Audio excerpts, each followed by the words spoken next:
Welcome people back to Els TV, and this week it's Europa League. So without further ado, let's waste no time.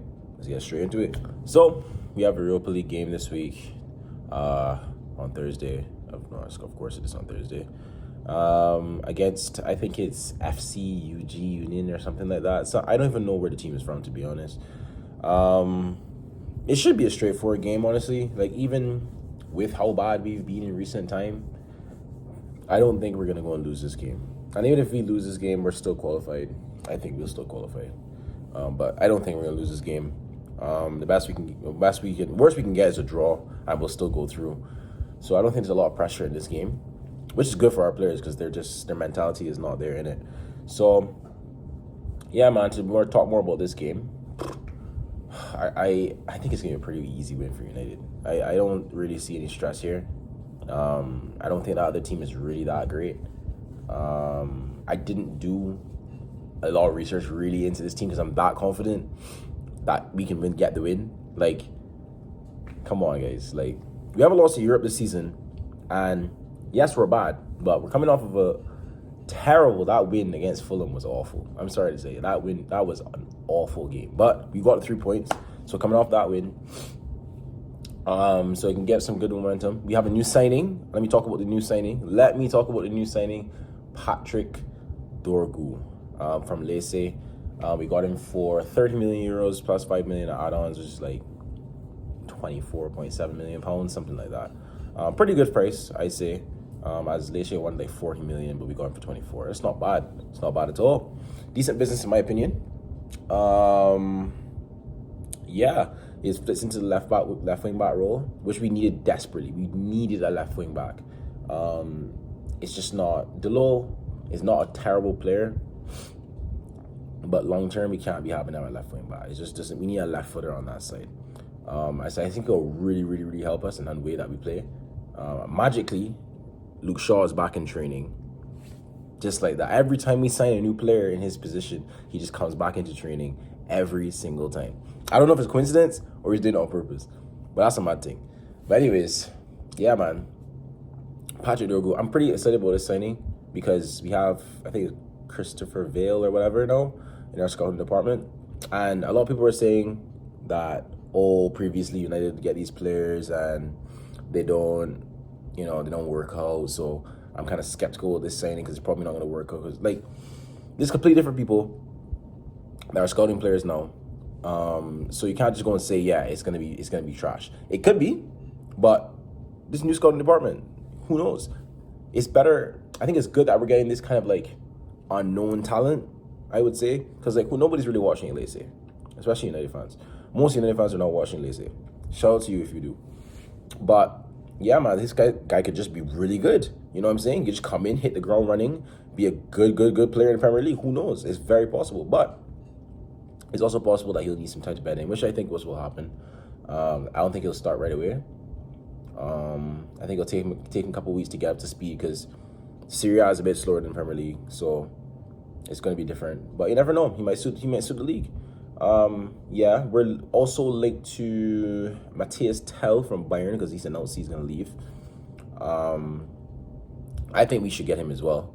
We could definitely get him on a loan or something like that to the end of the season. We need that pace and power up front. We need some firepower up front, man. Like on the weekend, it showed like Højlund, man, he was awful. He was awful again. He's only scored in 12 games for Manchester United in the league in his entire career being here. 72 million pounds, and it doesn't seem like anybody seems to talk about that he's 72 million and he doesn't score goals for us. Like, oh my God, yes, he scores some goals in Europe, but when it comes to the league, like, brother, what are you doing? Like, 2 goals in 9 months, bro. That's Zerski just got here. I'm not saying Zerski's a good or a great. I think he's a decent player, but he has more league goals than you, and he just got here. And apparently he's not a striker. So how is that possible? And he's 35 million. So that's why I can excuse that, right? He's 35 million. You were 72 million. I don't care if you were brought in to be a squad player, brought in to learn off of this player, blah. 72 million pounds is spent on you. And you have 2 league goals from me this season. And you're starting most games. You can't be serious. You just can't be serious, man. So We need a player like Mateus Tell to bring that something new in the front line, man. We need that. We really need that because it's just not clicking up top right now. Even when Xerxes came on in the 54th minute, we don't seem to pass the ball into his feet, which is what his strengths are. We kept going long. But when Hoyland was on the pitch, we're passing the ball into his feet, which is definitely not his strength. My word. His first touch, hold up play, awful. But yeah. So I was really confused as to why we stopped doing that. Like passing into Xerxes' feet when he came on the pitch. Like passing into the striker's feet when he came on the pitch. It was kind of weird we didn't do that enough. But we got the win, as I said. But back to Mateus Tell. He can fit in the left 10. He can fit in probably even the right 10. He can do the up front job. I think he'll be brilliant. I'd love him on a 6-month loan. And maybe you can get him in the summer. Who knows? If he does really well, I don't see why not. To talk about some outgoings as well, we have the Rashford saga still going on. I thought we'd have sold this guy by now. He's still training with us, but he's not gonna play. So, like Rashford, like I understand your high wages, your Marcus Rashford, you know, the whole thing that comes with it. But brother, you're gonna have to just take a hit right now, man. Like, it's either you don't play from now until May, like at all, unless you get picked by Thomas Tuchel in March, or you go to a club and play football. That's the best you can do. I see Saudi's in for him today. I'm not telling you to go to Saudi. I don't think you should go to Saudi. Just pick a club, man. Pick a club, cut the wages, and let's make a deal. Like, the transfer window is closing. We don't have much time. You want to play football. We don't want you here. You got to do something about it, man.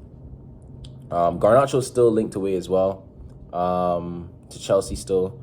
I think that deal's probably going to go down to the last few days. So I don't think anything's going to happen in the next, 2-3 days.